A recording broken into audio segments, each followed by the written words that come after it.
இன்னைக்கு ஒரு சவரன் தங்க ரேட் எவ்வளோ? இந்த சவரன் சொல்லிட்டு இந்த வார்த்தை எங்கிருந்து வந்துச்சு? ஒரு சவரன் 8 கிராம் சொல்லிட்டு கணக்கிடுறாங்களே, அது ஏன்னு உங்களுக்கு தெரியுமா? இதுக்கு பின்னாடி ஒரு பிரிட்டிஷ் கால வரலாறே இருக்கு.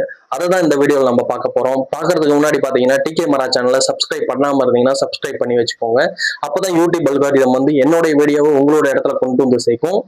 சவரன் அப்படிங்கிறது ஒரு தமிழ் சொல்லே கிடையாது. பிரிட்டிஷ் ஆட்சி காலத்துல இங்கிலாந்து அரசு ஒரு தங்க நாணயத்தை வெளியிடுறாங்க. அந்த தங்க நாணயத்தோட பெயர் தான் சவரன் கோல்டு காயின். இந்த நாணயத்துல அரசர்களோட படமும் ராணியோட படமும் இருக்கும். அதனாலதான் சவரன் சொல்லிட்டே பேர் வந்துச்சுன்னு சொல்றாங்க. அது மட்டும் இல்லாம 1817 பிரிட்டிஷ் அரசு அபிஷியலா ஒரு கோல்டு காயினை ஸ்டாண்டர்டா பிக்ஸ் பண்றாங்க. அந்த காயினோட வெயிட் பாத்தீங்கன்னா 7.98 கிராமா இருக்கும். இது ஈஸியா எளிமையா பேசுறதுக்கும் ஈஸியா கணக்கு போடுறதுக்கும் பாத்தீங்கன்னா 8 கிராம்னு சொல்லிட்டு ரவுண்ட் ஆஃப் பண்ணி எல்லாரும் பேச ஆரம்பிச்சாங்க.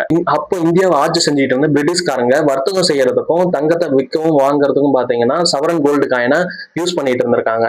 அதுவும் இந்த கிராம்னு சொல்லாம சவரன் சொல்லிட்டு தான் மேக்சிமம் அதை யூஸ் பண்ண பழகிருக்காங்க. வேர்ல்டுலயே பெரும்பாலான கண்ட்ரிஸ் தங்கத்தை கிராம்னு அவுன்ஸ்னு தான் சொல்றாங்க. அதுவும் இந்தியாவில தமிழ்நாட்டிலும் கேரளாவிலையும் தான் இந்த சவரன்ங்கிற வார்த்தையை மேக்சிமம் யூஸ் பண்றதா அதோடைய ஆய்வுல தெரிய வருது.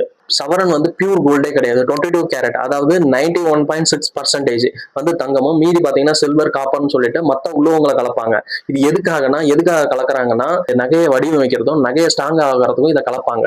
அது மட்டும் இல்லாம அந்த காலத்துல இருக்கிற நகையெல்லாம் பாத்தீங்கன்னா மேக்சிமம் 22 கேரட்டா தான் இருக்கும். ஒரு சவரன் 8 கிராம்னு நம்ம ஊர்ல உருவாக்கின கணக்கு கிடையாது. அந்த காலத்துல 200 வருஷத்துக்கு முன்னாடி பிரிட்டிஷ்காரங்க உருவாக்கி வச்சுட்டு போன கணக்கை தான் நம்ம இப்போ வரலும் பயன்படுத்திட்டு இருக்கோம். இதுல உங்களோட கருத்து என்னங்கிறத கமெண்ட் பாக்ஸ்ல சொல்லுங்க. நம்ம இன்னொரு வீடியோல பார்க்கலாம்.